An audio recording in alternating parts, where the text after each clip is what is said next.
Okay, welcome back. So this is the last video for chapter 3 of industrial organization. And so far what we've talked about is finding the Nash equilibrium in simultaneous games. And so in simultaneous games, it doesn't necessarily mean that players are moving exactly at the same time. It just means that player 1 is making their move while they don't know what player two's move is, and vice versa, right? So they don't know what the other one's going to do, and so they have to figure out based on the payoffs, what's my best response to each strategy, and then maybe we can find a mutual best response, whether that's in pure strategies or in mixed strategies, right? And in some cases, there will be both pure strategy and mixed strategy equilibria. But a lot of games are not simultaneous games, right? A lot of games are um, sequential games where player 1 moves, then player 2 moves, then maybe player 1 moves again, right? So you can think about, a game like chess or checkers are definitely simultaneous games.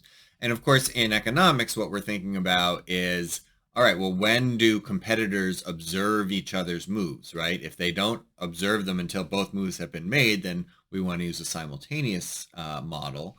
But if there's a leader in a market and a follower, then we want to use more of a sequential game model. And so that's what we're going to introduce in this video here. So because it's a different type of game, right, we draw it out differently. And so, we talked about the normal form, which is how we model or draw out simultaneous games. And here is the extensive form, which is how we do sequential games. And so basically what this is we're saying, okay, well, we're going to have player 1, player 1's going to move first, and they can go either left or right, so capital L or capital R, and then player 2 moves. Now, player 2 moves are restricted by whether or not they find themselves at C1 or C2, right? Even if their strategies are the same, right, which we're calling lowercase l and lowercase r, we're calling them the same, the payoffs are different. And so, if they find themselves at C1, they can go L or R, but these are the payoffs, right, with player 1's payoff move given first, and then player 2's payoff. Sometimes they're on top of each other, sometimes they're still left to right, but whatever is first, whether it's on the top or to the left, is going to be player 1's payoff, and whatever is second, either on the bottom or the right, is going to be player 2's payoff. So whereas if they are here at the second node, then they can still go L or R, but their payoffs are going to be different, right? So for example, if player 1, player A goes left, then player 2 is choosing between 0 and -1.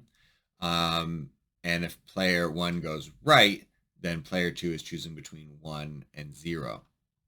And so because this is a sequential game, we don't solve it in the same way, right? In this case, what we want to do is we want to solve it backwards, because we want to say, okay, well, if I'm, player 2 and I find myself at node 1, then I'm choosing between left or right. And so in this case, 0 is better than -1, so I'm going to choose 0. And if I find myself at node 2, I'm choosing between 1 and 0. 1 is better than 0, so I'm going to go L. And so now, if I'm player 1, right, I know that I'm not going to end up, at these points, right? I'm not going to end up with this payoff of 2, and I'm not going to end up with this payoff of 1. So now really what I'm choosing between is 3 and 2. Well, 3 is better than 2, so now I'm going to go capital R, and now I know that player 2 is going to go lowercase l, and we end up at that 3 and 1 payoff. And so, that's going to be important when we think about whether there's a first mover advantage, whether there's a first mover penalty in industrial organization. So here's another game. So we got a bank robber. A bank robber enters the bank and tells the bank teller, "Give me $10,000 or I'll blow up the bank." Okay, so we've got two players here. We've got the teller, T, who can either give the money or not give the money, so capital G or N. And in the second stage, if the teller gives the money, the robber will take the money and run. If they don't give the money, right? So then the teller can leave or explode, right? Now, the thing is, if the bank robber explodes, then kind of everybody loses, right? And so that's where these payoffs are. So let's imagine that. So here, if we're at this node R, then the teller's like, okay, well, if I, don't give the money, then we both explode. We both get -50. If I say no and the bank robber leaves, then I win, so I get 1. Maybe I get a commendation from my manager. And the bank robber gets -1. So they're choosing between -1 and -50, right? The robber is. And so I know that they're going to choose -1. They don't want to kill themselves. And so I don't have to worry about that -50 payoff. And so now I'm not choosing between, -50 and -10. If I give them the money, I'm choosing between 1 and -10. 1 is better than -10. So I'm going to refuse to give the money and assume that the bank robber is rational and will just leave. Okay. I mean, in real life, if you're a bank teller, I don't think that's usually what the bank tells you to do, because you never know if the person is going to be rational, right? And of course, now there's an incentive for the robber to at least pretend that they're not rational. But you have to solve it backwards in order to find that Nash equilibrium, which in this case is usually called a subgame perfect equilibrium. So this is just sort of walking you through those steps, right? And it really does, sort of require that we assume rationality, right? Now, if we were in a simultaneous game, there could be 2 Nash equilibrium, because, the sort of no and leave outcome is a Nash equilibrium because the robber has no incentive to deviate. If the robber's payoff switches from -1 to -50 by exploding at things, they won't do that. And the teller has no incentive to give, as the teller's payoff would go from -10, right? So in a simultaneous game, that's still our Nash equilibrium. But the give and explode outcome,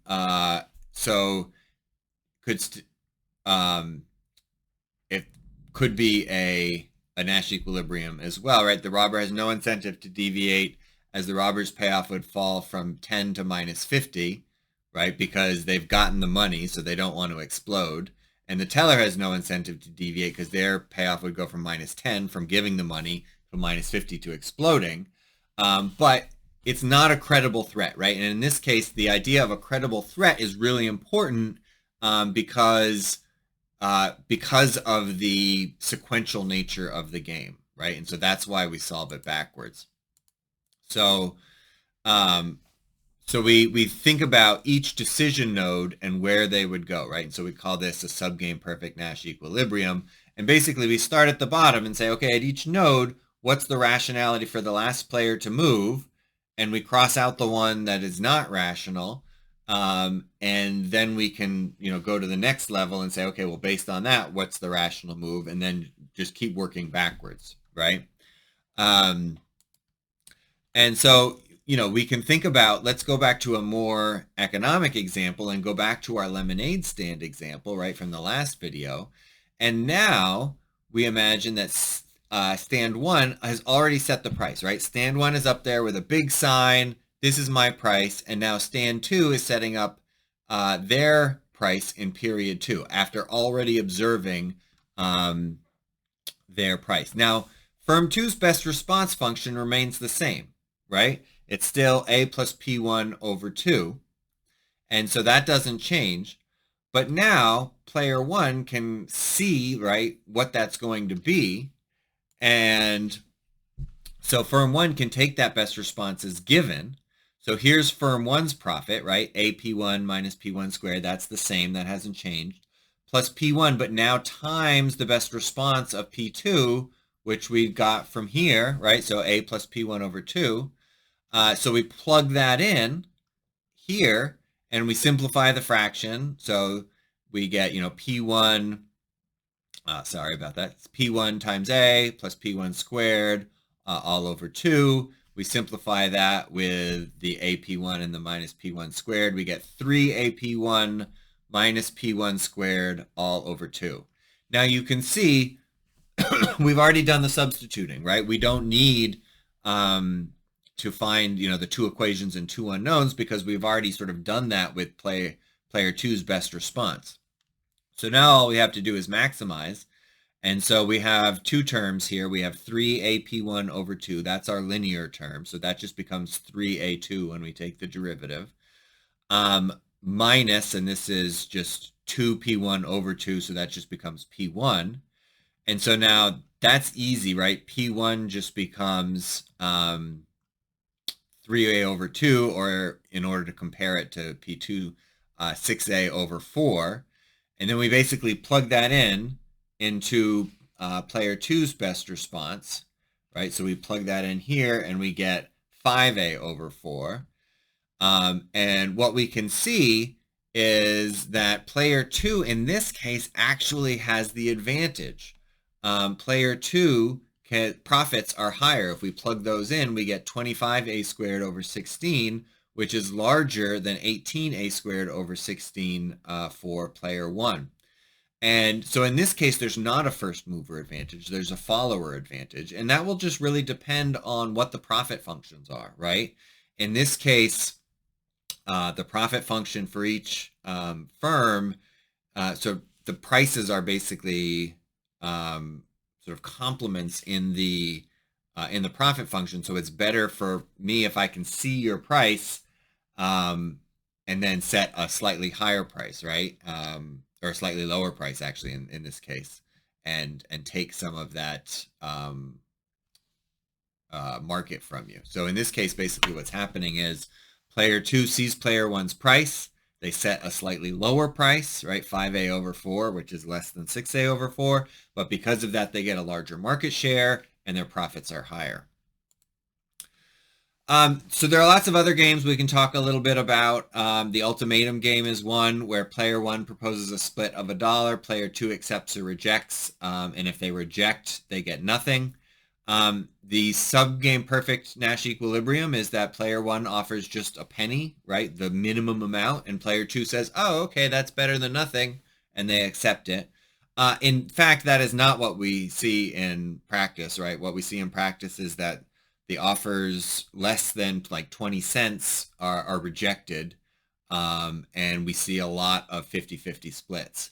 And then we say, okay, well, what if we just have a dictator game? A dictator game is basically player 2 doesn't even get to play.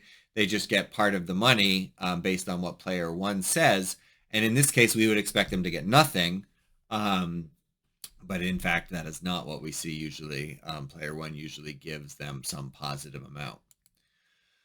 The other thing that we're going to think about as we move into more sort of realistic models is that most games, right, most interactions that we want to model as games are not one-shot games, but are repeated games, right?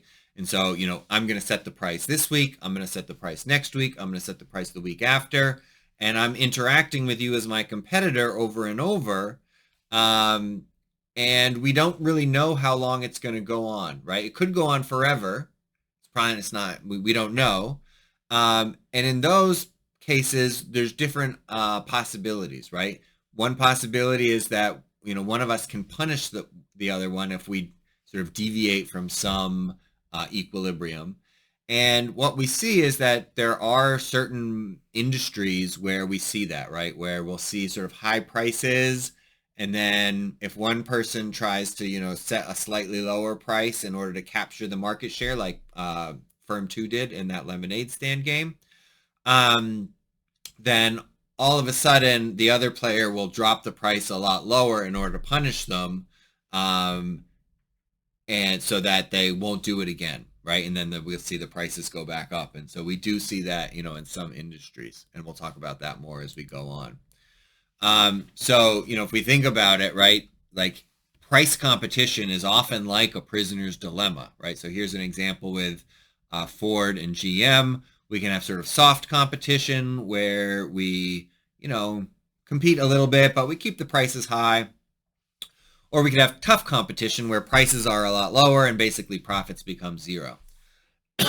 And so what we see is this has the prisoner's dilemma type situation where tough competition is the dominant strategy, but then we both end up with zero profits. And so if we were only playing this game once, we would expect tough competition. But since we're not only playing this game once, we're playing this game over and over, we can end up in a situation where we get, soft competition, where we're both earning 5 and 5, as long as we keep sort of doing that, right? As long as that keeps being the outcome we observe.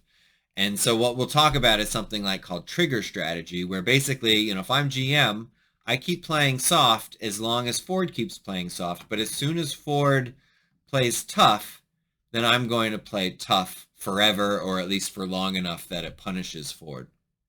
And so, that's one example that we often see for firms that compete on price.